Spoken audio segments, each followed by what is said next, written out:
السلام عليكم، ازيكم؟ عاملين ايه؟ يا رب تكونوا بخير. هنعمل مع بعض النهارده وصفه سهله وبسيطه لذيذه، كل البيت بيجمع عليها، مفيش حد ما بيحبهاش.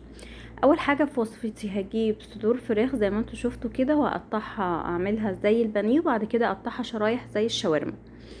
وبعد ما اقطعها شرايح كده زي ما انتوا شايفين، انا جبت 400 جرام من الصدور.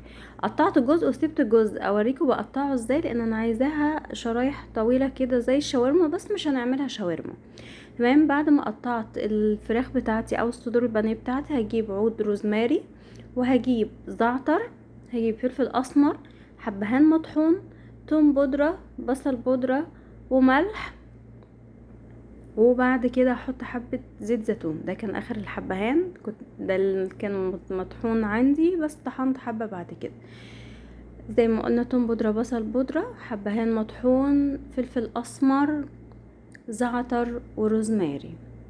وبعد كده حبة زيت زيتون وملح، واقلب كل المكونات بتاعتي دي واسيبها في التتبيلة شوية كده، نص ساعة ساعة على حسب ايه، كل ما تقعد في التتبيلة كل ما طعمها يكون افضل. بعد ما سبتها في التتبيله، هجيب طاسه، مش هحط فيها اي ماده دهنيه، هكتفي بالماده الدهنيه اللي موجوده في الشرايح الفراخ بتاعتي، وانزلها تاخد صدمه الاول، وبعد كده هبدا اقلبها. زي ما قلنا مش هنزل اي ماده دهنيه، وهقلب الفراخ بتاعتي كويس. في الوقت ده انا كنت بسلق مكرونه بينا. هنعمل مع بعض المكرونه بالبشاميل، بس المرة دي هنعملها بالفراخ او الشاورما على حسب ما انتوا عايزين يعني. بعد ما عملت الفراخ بتاعتي واديتها صدمة كده، نزلت عليها حبة فلفل اخضر، لو فلفل الوان موجود متاح يبقى حلو قوي. جبت كوباية لبن ناقصة شوية، حطيت معاها معلقة قشطة، وقلبتها كويس، ده بديل كريمة الطهي. طبعا انتوا عارفين ان كريمة الطهي الاسعار بتاعتها اوفر بصراحة، فالبديل بتاعها هجيب كوباية حليب كامل الدسم مع معلقة قشطة واحطهم مع بعض.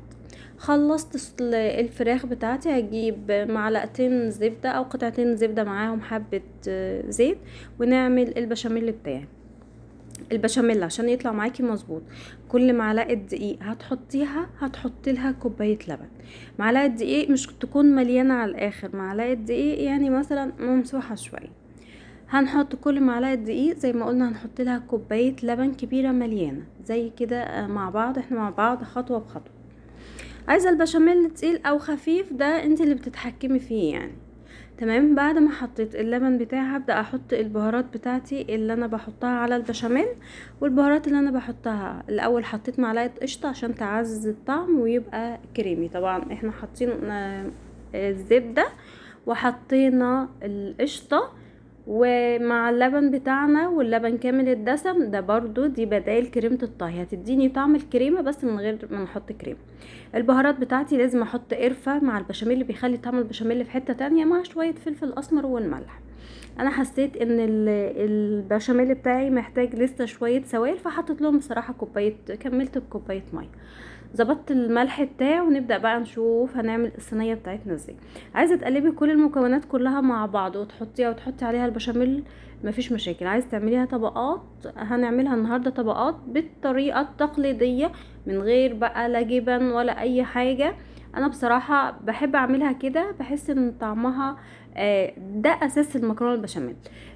دايما مش معظم الوقت بعمل باللحمه، لان عندي ما بيأيدوش موضوع اللحمه دوت بالنسبه للولاد يعني. اول حاجه احط طبقه يعني مسحه زيت بسيطه كده، واحط عليها معلقتين او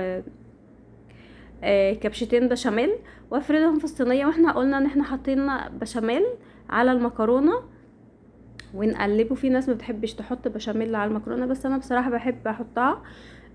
بحب البشاميل كتير، بحس ان هي عايزاها تبقى جوسي، مش عايزاها تبقى قطع يعني. بعد كده حطيت برضو كبشتين بشاميل على الحشوة بتاعتي او خلطة الفراخ بتاعتي.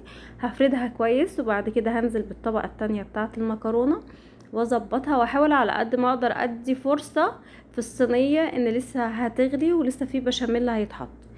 زي ما قلنا حطينا المكرونه بتاعتي، اللي اتبقى ده خلاص ما حطيتوش عشان نظبط الصينيه.